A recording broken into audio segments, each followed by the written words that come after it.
Okay, I want to thank everybody for joining the webinar. This is Heather Cleven from WasteCap, Nebraska, and we are going to go ahead and get started. This is our third webinar in our Business and Community Roadmap series to Zero Waste. WasteCap, Nebraska has 4 webinars related to businesses and 4 webinars related to communities in 2016. U.S. Zero Waste Business Council will be presenting the 4 for the business webinars, and EcoCycle will be presenting the 4 for the community webinars. For a complete listing of remaining topics, please visit our website, www.wastecapne.org, and look under the events section on our homepage. All of these webinars are funded by a grant from the Nebraska Department of Environmental Quality. WasteCap Nebraska is a statewide member-based nonprofit that works with community and business leaders to build zero waste communities. Our mission is to eliminate waste in Nebraska through innovation, education, and policy change.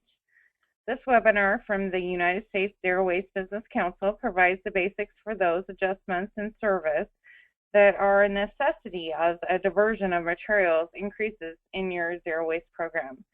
This webinar will focus on actions businesses can take to reduce disposal costs through analyzing their disposal and recycling practices, best practices, and how to avoid biggest and most costly mistakes with trash and recycling services will be presented today. This webinar will also include other tips such as saving money in franchise markets and knowing your service options. Stephanie Barger founded the United States Zero Waste Business Council in January of 2012 to meet the growing need for educational resources, peer-to-peer networking, and third-party certification for businesses across the nation. She has more than 25 years of experience in environmental stewardship, employee training, management, consulting, and business relationship development. Stephanie holds a Bachelor's of Science in Business Administration from San Diego State University. In her spare time, she raises guide dog puppies for the blind and advocates for humane treatment of all creatures, great and small. During the webinar, please type your questions in the chat box as they come to mind, and they will be answered at the end of the presentation. A recording of this presentation will be available afterwards on our website in the archives at www.wastecapne.org. I want to thank you again for attending this webinar, and as I turn the presentation over to Mrs. Barger, there will be a slight delay before she begins. Good afternoon, everybody, and thank you again for taking the time to invest in your zero waste programs and understand even more how this can benefit your business's bottom line and your community at large. Today we're going to talk about right-sizing your bins and really delving into what does your trash look like, what is your recycling, and what is your composting. We want to measure how much we're throwing away. We don't want to be paying for air to be picked up and delivered to either the landfill or incineration. So this is really about the starting point because you want to make sure that you're paying for the services, only the services that you need. So today we're going to cover actions that businesses can take to reduce their disposable costs, like I said, through analyzing what your current practices are. And just to clarify, we're not doing a waste audit, and I'll go through that in a little bit, but this is really about how big your bins are, what type of bins, and how full your bins are. So this, as we call it, is right-sizing your trash service and your recycling service. And it's not about throwing your money away, but taking that back and investing it back into your zero waste plan. So right-sizing is really just going out and doing a visual inspection, and this can be done internally and externally. We're going to focus more on your 3-yard bins. It's different if you have a compactor, so this is really when you're using 3 or 4-yard bins outside of your facility.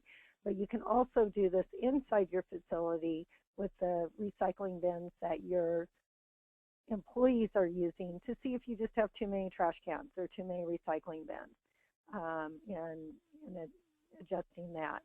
So we're going to guesstimate how many recyclables and how much composting is in your trash to get those into the appropriate bins. And it's really short-term implementation. So these are things that you can make immediate actions and start saving money right away. Versus a waste audit is really about emptying out your whole bins and spreading it all out and really delving deep into what type of materials you have and looking at can you reduce those, reuse those, or recycle them and compost them. And the goal is also, we're not only emptying your trash can, but with zero waste, the ultimate goal is to reduce your recycling bin and your composting bin. And that applies both for right-sizing and for doing a detailed waste audit. With your waste audits, there are some short-term strategies, but you're really looking at how you can implement policies, everything from your purchasing and receiving department to training employees. So right-sizing. Why do you do it? What are the steps? What are we looking for? And how do we use these results to save the company money? So the benefits of right-sizing is hidden cost savings.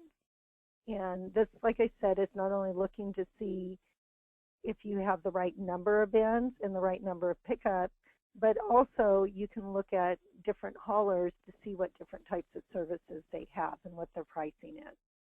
Understanding your material stream at your facility and identifying inefficiencies. So, here's an example with the picture where it says no cardboard and everybody's throwing cardboard in there. And that's probably because this company has a baler and they really want to maximize that material stream and get all that cardboard into the baler and be able to sell it directly to the processor or brokers. And then, of course, reducing the amount of disposal and increasing your recycling. So the first step is we want to gather data. And I do want to say that we have lots of resources on our website at usdwbc.org. Also, I would definitely check with EPA and also your local city and state recycling coordinators. There's a lot of information out there. Also, I strongly encourage you to engage with your recycler and your waste hauler to participate in this. So we want to look at the service level and the cost and when you're collecting. So do you collect in the morning? Do you collect in the afternoon? Is it collected once a week or every single day? Are you collecting on Saturdays and Sundays? Especially if you're a retailer, this can make a big difference of when your hauler can pick up, because if they can't pick up on Sunday, you might need to have an extra bin just for that extra 2 days of service. And then a market analysis. So the term franchise, usually this means that if you're working in a city or a community, there's only one hauler that can be utilized. And there's been a process with the city government to determine who has the best services or offers the most competitive price for your community. And sometimes there can be a couple of companies that have the exclusive franchise. Now, you need to double check for businesses because there might be an exclusive franchise for the trash, but it's open for recycling and composting. Here in the state of California, if you are your recycling is being picked up for free or you're actually selling your recycling, that is outside of the franchise agreement. That then becomes a commodity versus a trash hauling. So you need to really look in and see what's happening with your local community and work with your local government. And then looking at your material flows. Where are they coming from, what department, and how much material flow you have. And then your business schedule. So like I talked about before, there's a different process if you're a retailer, if you're a restaurant, if you're an everyday office building, if you're a manufacturer, if you're working with a 24/7 flow with your employees. And then seasonal fluctuations. So if you're, once again, if you're a retailer, probably in the holiday season, you're going to have a lot more products coming in, and you need to adjust for your cardboard, your plastic wrap, and even other materials.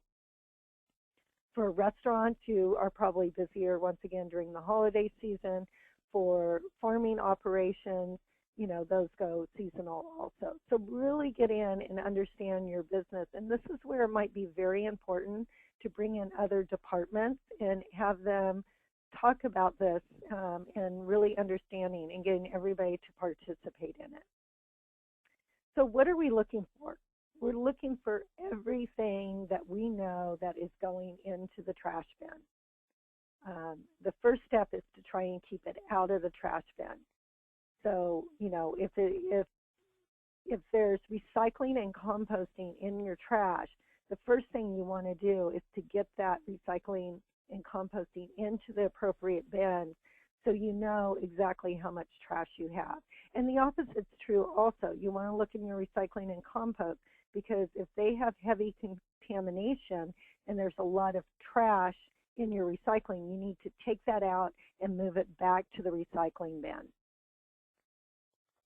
And, you want to make sure that when you're looking at your bins that you're looking at it several times a week, because there might be an overfluctuation in midweek or, like I said, on a Saturday. And also you need to look at your janitorial service. Are they there during the day, so they're emptying the trash during the day, or do they come in at night? Because you don't want to look at your bins at 4 o'clock in the afternoon if the janitorial service comes in at 10 o'clock at night. You would probably want to look at it at 6, 7 o'clock in the morning before the trash is picked up. So once again, just really understanding your business. And then you want to look at, are you oversubscribing to your service? We have to understand that most haulers, the drivers are there to pick up the bin and empty it. They're not there to analyze it, how full it is, if it has the right materials in it, that type of thing. Their job is to drive the trucks and to pick up the bins. They will definitely let you know if there's too much trash in your recycling or too much trash in your composting, because that will contaminate everything in their trucks. So it's up to us as the business to really go out there and look and see, are our bins halfway full or 3/4 full? So you want to make sure that you're picking up full bins. And just a little hint, and this usually applies to every company, a simple way to reduce the amount of trash, the fullness of your trash bin, is if you have paper towels in your bathroom, number one, you can compact those in the bins in the bathroom.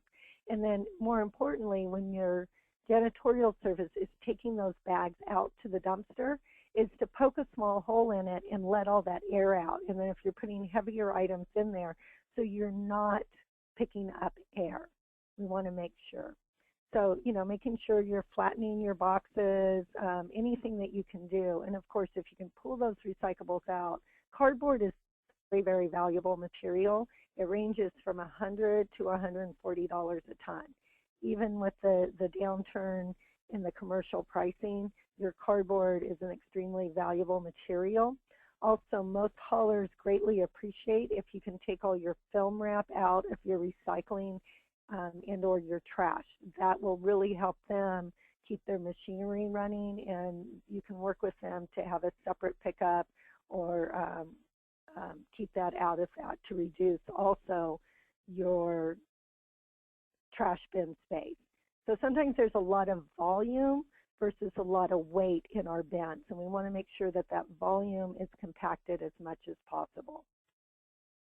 So this is a very simple material flow tracking sheet, and I will definitely provide this to WasteCap and they can send it out to you.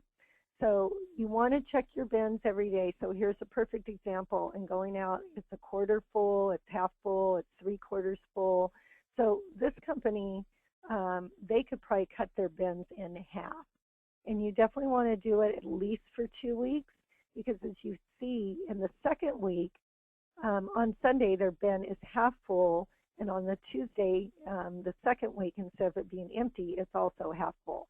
So you want to understand what happened during your business, the difference in those 2 weeks.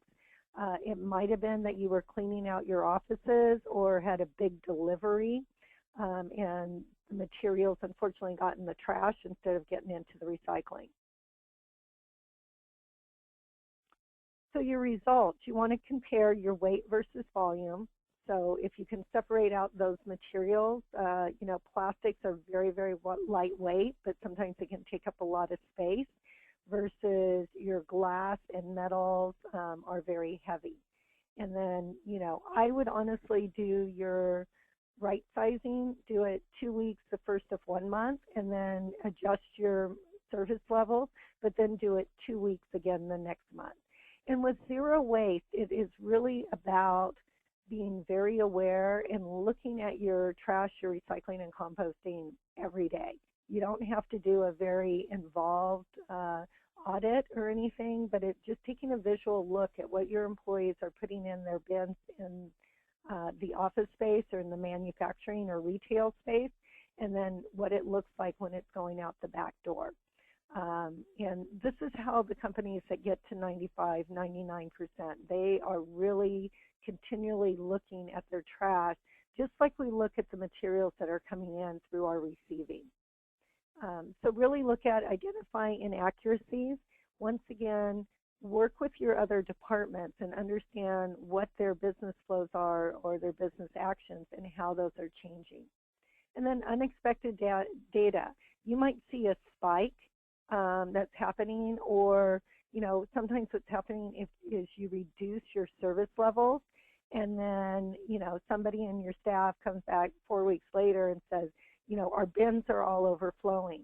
Once again, is that really a change in a service level, or did you have an unexpected or expected change in your business for just a couple of days that you need to coordinate with that department to order an extra bin specifically for that move out or for that large purchasing or whatever activity it is. You might be having a big company event and you needed to have a larger trash bin just for that one day. And then really reviewing your options. And like I said, if you can involve your hauler and your recycler and your contacts at your city to work through this with you, it will help improve the whole system, not only for you, but for the entire community. And if you're working in retail space and strip malls, make sure that you're getting together with your property manager and your property owner. Here in the state of California, we recently implemented a law which requires all property owners to offer recycling and divert a minimum of 75%. We also recently banned organics from landfill, and so businesses are having to work to make sure that all of their organics are kept out of landfill and composted. This can be very challenging when you are working with a strip mall or shared office space. So the more that you can involve everybody, the better it's going to be. So I'm going to go through a case study. This is at I apologize, I have a little bit more. So you want to look at your composition by weight. So of course, organics are very, very heavy. And they might not take up as much volume, but they can take up, be very heavy. And you need to be careful with that from a workman's comp issue also, because you want to make sure, especially in your space for your employees, that the bins are not too big inside the facility, or they're on wheels, so it's easy for your employees to haul that out and then put it into the dumpsters. And same thing working with the hauler, making sure that you have the appropriate size bins for that. Versus, what is the volume and the items that take up a lot of the volume versus a lot of space. Also, there can be a lot of hidden opportunities as far as savings and making sure that you're measuring it. A couple of things that really help is if you can put a lock on your bin. And this is for two reasons. And we encourage people to put a lock on their trash bin and then maybe not on the recycling and composting. And that way, employees really have to think and they have to get it approved to put trash in. And this encourages people to, if you will, not be lazy or make sure they have the appropriate training, or, you know, all employees get really busy and it's like, I'm just going to throw it in the trash bin because it's the closest or it's the easiest to deal with. So putting that in. There's also a lot of companies that are coming out with sensors that you can put in your bins, and they can automatically tell you when your bins are full. So you might want to switch to a service where you call your hauler for pickup, and/or this can help you on an ongoing basis of tracking how big your bins are. And then, you know, looking at, you know, is the difference between 2-yard with a compactor, 3-yard bins, 4-yard bins. So it might be less expensive for you to switch from a 3-yard to a 6-yard that only gets picked up twice a week versus picked up, you know, 5 times a week. And so really talk to your haulers about the different options, because a lot of what you're paying for is you're paying for the transportation cost for the hauler to come and pick up your trash. And this can go for recycling also. If you have clean streams of recycling, you might want to go to a very large bin. And then we've also seen clients that had a compactor on site, and because they were reducing their trash by so much, they actually turned their compactor into a paper compactor or into a plastic recycling compactor. And that benefits you tremendously because you can get higher market values because you're having large volumes of your materials. The only problem with a compactor is usually you can't see inside, so there could be a lot of contamination when your hauler picks up that compactor and empties it. So if you are using a compactor, whether it's trash or recycling or composting, you really want to make sure that your employees are thoroughly trained and continually trained, and that there's one point person that is doing a double, triple check on all of your streams. And we've seen this been very successful, especially in our Whole Foods stores. They do a great job on the back end, but because they have such heavy client traffic, they have restaurants, prepared foods, that they train their maintenance people, and they do a double or triple sort with the trash, composting, recycling for everything that's coming in through the customer end. And this really helps not only to increase their recycling and lower their trash bills, but it also helps let them know what is coming into their store from outside and how they need to work with that and change their signage. So once again, if you're finding problem items, you know, make sure that you're really looking to see, are those from inside your company or coming from outside your company? And there's a lot of things either you can do to educate or make sure that you have appropriate signage. A typical example, if you don't have any potato chips that you're selling in your facility, and those you're finding a lot of those in your trash or recycling, then you need to change your signage and make sure that that's appropriate. So this was just an example of number of collections per week and looking at reducing that and what the pricing is. And like I said, going from $3 for 2 times a week for a 3-yard versus going to 6-yard cubic bin 1 time a week can save you $20. And it might not seem like much, but this can add up very quickly. And then as you're working through your zero waste plan and reducing, reusing, and getting more in your recycling, you can start reducing again. And this is where it's very important, and haulers do not like to hear that, but it's usually not advantageous to a business to have a long-term trash contract. It's better to have a short-term and or make sure in your contract with your hauler that there's a lot of flexibility and that they're going to assist you in becoming a zero waste company. We see this all the time that businesses have gotten into a contract and they're required to produce so much trash. Whether they produce it or not, they have minimum payments. We've also seen this with government. In fact, there are certain cities that require a trash bin even if you don't have any trash. And so for our companies that have minimal trash and are backhauling, they're still having to pay a trash bill. So once again, make sure before you're entering into any contract, do you need a contract? If not, keep that open. If you do need a contract, make sure it's a zero waste contract and your hauler is helping you get the highest value for your recyclables and helping you get to zero waste.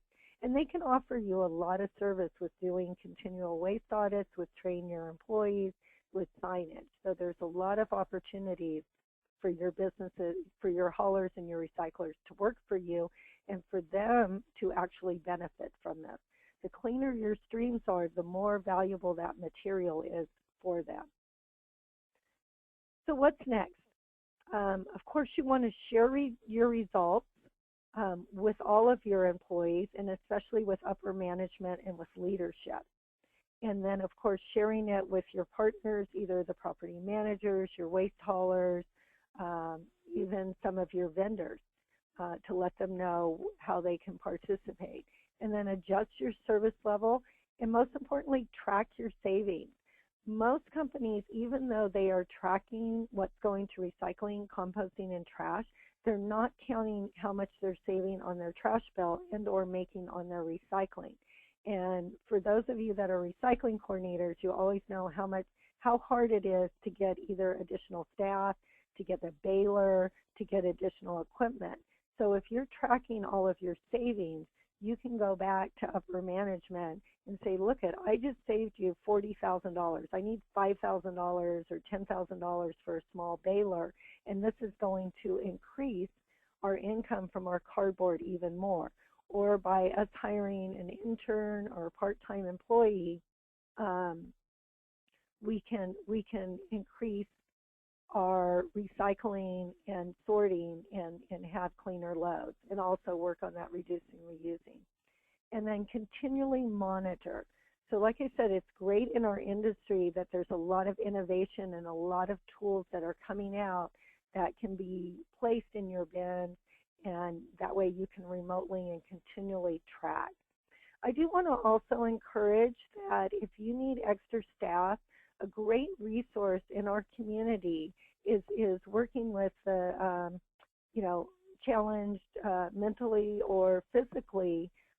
Goodwill and Salvation Army have a lot of amazing training programs, and this is a great opportunity to bring those people in, offer them training jobs, and there's usually subsidies from your local government, and having this very exact process that they need to look at can be very helpful for everybody and provide them very valuable training for them either to advance in your company or to advance in other companies. And it's an amazing resource out there. And like I said, Goodwill and Salvation Army are amazing at the programs that they offer and the training that they offer. And many of them have paper recycling programs and electronic recycling programs that can help you. So, and great job. Always applaud everybody for what they're doing. I think sometimes recycling coordinators are always seen as the sheriff in town and always telling you what to do. So make sure that you're taking the opportunity and celebrating. Celebrate the savings. Talk with upper management, and if everybody's doing the right thing and you're saving money, then see if you can throw a pizza party or just have a zero waste cake or whatever that is, and celebrate those little wins. So I'm sure there's many people in your company that go way beyond in your zero waste program, and make sure that they're recognized. Recognition is sometimes the most important thing for your employees and also for your hauler and recycler. Bring them in if they're helping to do that, helping them achieve your goals. Make sure you're sharing that success. And then getting the word out to your local community through radio shows, newspapers, working with the government, and a lot of the cities have public radio or TV stations. That's an opportunity for you to share. And then sharing with your community, either the business community within your industry. Like I said, if you're in a strip mall or multi-tenant situation, working with that. So now I'm going to share a case study that one of our clients did with a school district. And I have to tell you, school districts are a huge opportunity, and we've had a lot of success, mainly driven through moms or green teams, student green teams at the schools. So we want to look at our schools and see where we can help them and look at this. So this is a Rightsizing in Schools, a three-step approach. And I do want to recognize here that they switched from styrofoam trays to compostable trays, so that was easily done. And I'll talk a little bit more at the end about actually switching to reusables and the savings that can be done from there. So we're going to talk about the school district, Rightsizing in 3 steps. So this is a lot of repeat of what we've went over before, but really applying the practical knowledge. So understand your service and your trash bill. And once again, the same steps can be applied to your business. So commingled versus source separated. So commingle in this sense means that you're just putting everything into the trash and it's going to a MRF and it's being separated out there. Versus source separating. Source separating can be 2 different things. One, it can be separating out all of your recyclables in your composting into single stream source separated recycling. Or if you can take it to the next level and source separate your big materials. So like we've talked about, cardboard, film, plastic. You might have a lot of white paper. You might have a lot of number 1 plastics, bottles and cans, those type of things. And then really look at, are you paying per ton or are you paying per tip? So usually you're only paying per ton if you're using a compactor. Otherwise, you're paying every time the truck comes out.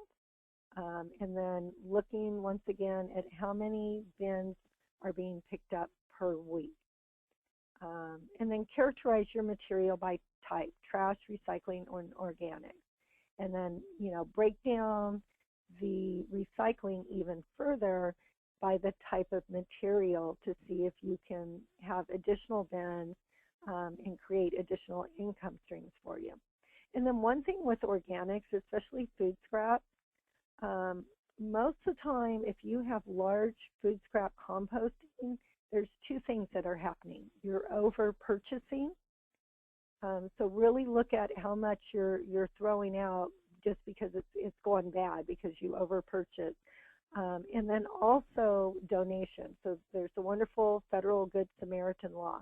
And if you're throwing a lot of valuable materials into your food scraps, pull it a half day early and donate it. Most food banks and other nonprofits that need and take food, they're not that worried about the expiration date. And there's just recently been a lot of information that the expiration date is not really the actual expiration of the food. So of course you want to be careful and you want to give people good food and good products, but really go through that. And then also work with your local animal shelter, especially for reptiles and everything like that, or the zoo. Many of those leafy materials and green materials can go directly to your zoos or to reptile rescues, or even if you have a lot of meats, they can go to dog shelters and cat shelters. So really looking at reducing as you're going through this. And then implement and adjust your program. So if you can create a green team, and of course everybody needs to be on your green team, but a core group that's willing to get their hands dirty and really more importantly to just monitor. It can take less than 10 minutes a day to just go out and look at the bins and then walk around each department and see what's going on. And there's many great ways to encourage people to do the right thing. Either you can use the carrot by leaving them a little thank you card for sorting correctly, or you can leave them a little warning card and then letting them know that there's additional education that they can go through. So here at the school, of course, you want to train the students, the staff, and any volunteers that are working. In a business situation, you want to make sure that you're involving any consultants that are coming into your facility, or auditors or vendors that might be working in your facility, and of course your janitorial staff. And then of course you want to document and track results and continually track them. So like we said, single stream versus source separated. A lot of haulers are just trying to make it convenient for you. And so you need to understand what your options are. So a lot of them will say, just throw it all in one bin, we're going to sort it. But what they don't understand or don't bring up to the forefront, that if you take the effort to sort, you can actually make and save money. So here's a case study, and I apologize for a little bit of the formatting on these slides. So once again, understanding your service bill, commingled versus source separated. This one, they had 2 tips per bin per week, 8,000 bins, so that's 16,000 tips per week. $10 tip fees, that's not the real number, but we're just using that for simplicity. So it was $160,000 they were spending on hauling per week. You know, the benefits of the commingle was there was easy placement of the bins throughout the entire facility.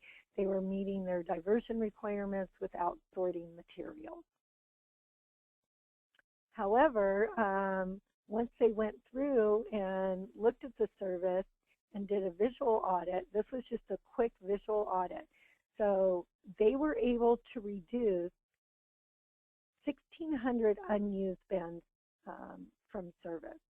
So that's the first thing, and that can be done really quickly, and that was a 20% decrease, a cost savings of $32,000 per week. So how could this happen? And it's mainly everybody's busy and nobody has taken ownership of the trash and recycling. We even here in California, most of our summer school programs have closed and our year-round schools have closed. So we are basically on a 8-month school year. And they still had their trash service during the summer. And of course, the trash company was supposed to pick up their trash 4 times a week. The bins were empty, but nobody contacted the hauler to let them know. So it was actually a teacher that figured that out and went to the principal and got the trash service reduced and really worked with the hauler. And of course, the hauler didn't want to come out and pick up empty bins anyway.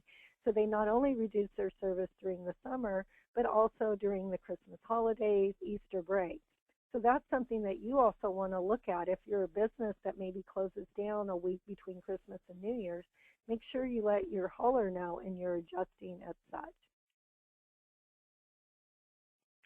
So this was looking more in depth of, where the waste was coming from. So how many meals were coming from home and how many meals were being served every day just from the regular program.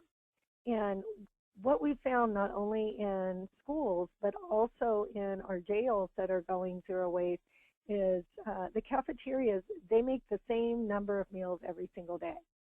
And there's no feedback, that they're making too many meals because kids are out sick, they're taking vacation, whatever it is. And we found the same thing with the jailhouses. A lot of them were actually working off-site, they were going to court.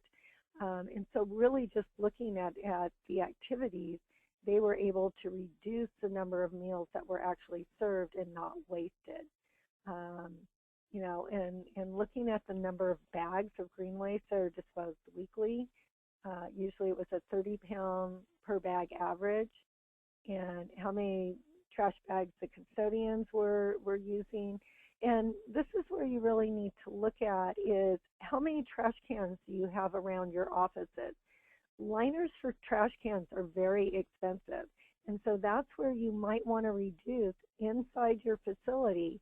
If all your trash cans are only a quarter full at the end of the day and your janitor has been told to empty all the trash cans, they're taking those liners out, and that's very expensive. So you can either consolidate the number of trash cans in your facility, and it's always good to get your employees up and moving around off their computers for a little bit, so you're meeting your ergonomics your health benefits. If anybody's got their Fit Pros, they can get up and walk to the trash can and solve many issues. But what really happens is you're reducing the number of trash can liners, which reduces that cost, and make sure you're tracking that. And it reduces the workload for your janitors, and then it also reduces the actual amount of trash. So make sure you're looking at the number of operational classrooms, the number of operational offices, taking pictures, look at the contamination. Also, you do need to be aware of what's happening outside your facility when your businesses are closed or nobody's looking. So here, this is school experience scavenging. Out here in California, we do have our redemption value on our bottles and cans. So we do have a lot of people that come around and pick up those bottles and cans. Most of our businesses are not worried about that, and they actually separate that out and either donate it to their local charity, let a parent take it home, or let the janitorial service take it home, but to actually pull those items out. And then continually looking at your trash bins and training people so that they can do that. Also with what's happening with your trash bins, when your businesses are closed, there might be a lot of illegal dumping. So that's why you need to look and find out, what are you actually paying for? Because your bin might be half full with your trash, but then somebody in the neighborhood or your neighbor tenant might be utilizing your trash bin. So that's another reason to look at it. And then make sure you're working closely with your accounting department. And there's plenty of businesses and software out there that can really help manage this for you. And if you have a company that's already managing your electricity and water bills, they usually offer this service also. My only thing is make sure that they truly understand zero waste and that your goal is to continually to reduce your trash bill and increase your recycling revenue. So they looked at what their characterization was and actually what made that up. And so 37% was compostables, 40% was recyclable, and only 23% was waste. And then they broke that down even more to see what was cardboard, lunch trays, beverage cartons, textbooks. Those textbooks could probably even be donated or reused. And then looking at white paper, copy paper, the reason to look at your papers is, do you really even need to be printing all this out in the electronic age? Homework assignments, shredded paper, and make sure with shredded paper that this is very costly. It does get recycled and it has a very high value because the shredding companies are usually very particular on what goes in there. But make sure that your employees are trained and they're not putting paper that can just go in the regular recycling bin into your shredded paper. So you might actually want to do an audit with your shredding company and have somebody on your staff go through and look at all that material prior to it being shredding, maybe on site, and make sure that employees are trained and there's not a lot of excess secure material. And then looking at your post-consumer food waste versus your green waste, because there's a lot that you can do to reduce your green waste, just working with your landscaping company, something simple as making sure that you have a lawnmower that's chopping it up and leaving it on site versus hauling off your grass waste. So just quickly going through this, so they were able to implement and adjust their programs, eliminating quite a few trash bins.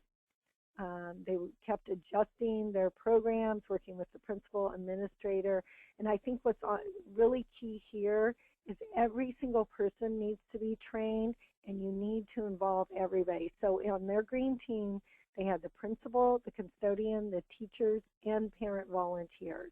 So you need to make sure that anybody that's participating in creating trash and recycling is part of it. And then continuing to expand the programs. Here they have trash only with black bags, recycling is clear bags. And this, once again, is why it's very important to work with your haulers, because if you're using black bags for your recycling, sometimes the haulers, for safety reasons, immediately put that in the trash.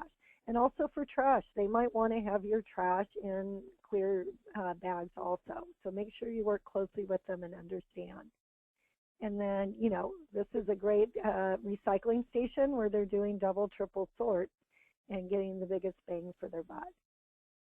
And documenting and tracking, so they were able to reduce the number of bins in the first year, save 32,000, and then they were able to reduce again and save an additional $12,000. So just in closing, I want to talk just briefly about the market situation and the waste hauling situation. Recycling is thriving.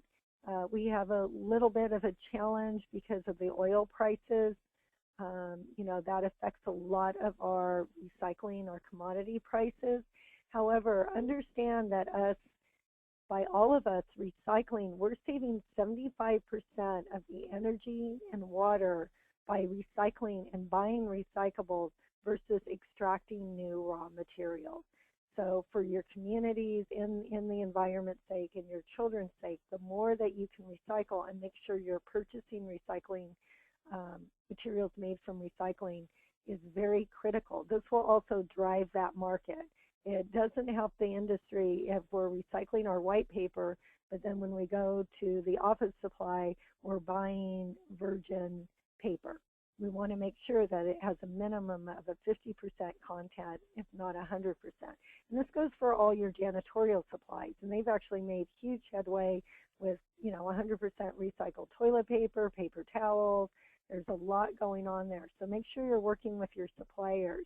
And then also, the more that we get clean, valuable recycling, the better it's going to be for everybody. And so really, the more that you can sort your recycling and get it into separate bins, the better it's going to help all of us. And then working with your local government. There's so many great success stories of local government and state government and even federal government helping to bring processing back to the U.S. And that's really what's happening. We've lost our paper processing, our glass, our metal, all of that. And we need to bring that back. And I just want to let everybody know that, zero waste is thriving. And if you get in there and work with it, you can really create your own powerful local economy, and especially involving your nonprofits.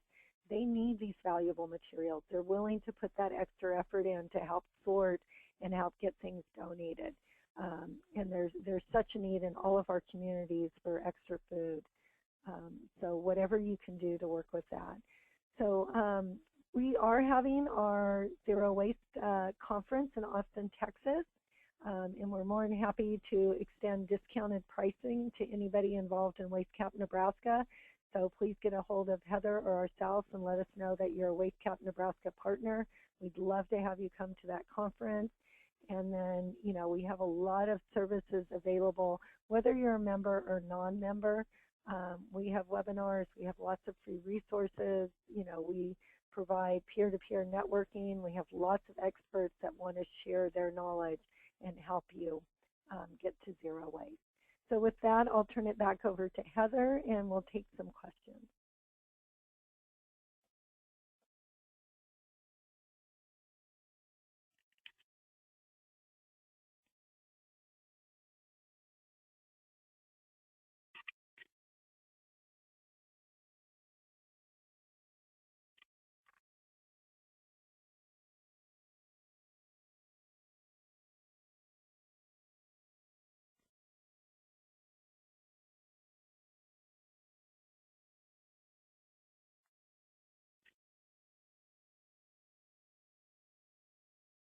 Okay, I'm not sure if Heather is having technical difficulties, but if you do have any questions, if you want to type them in, we will try and get them answered.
Once again, if you have any questions, if you'd like to type them in, we'll get them answered. And I'm not sure if we're having some technical difficulties with Heather getting back on the line.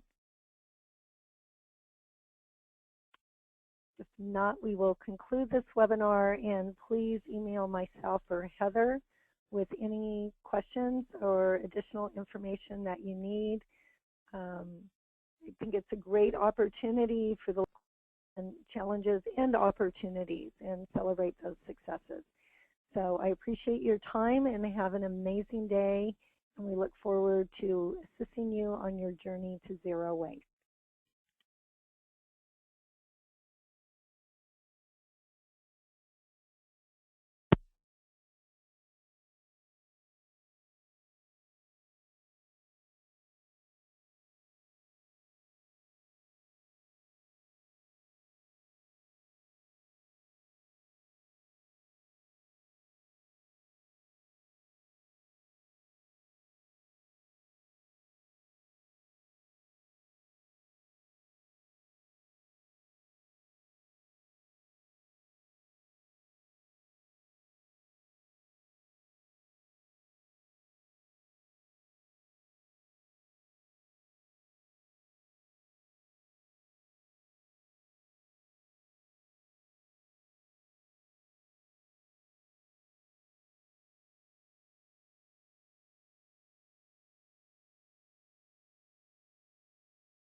Yeah, I can't get in.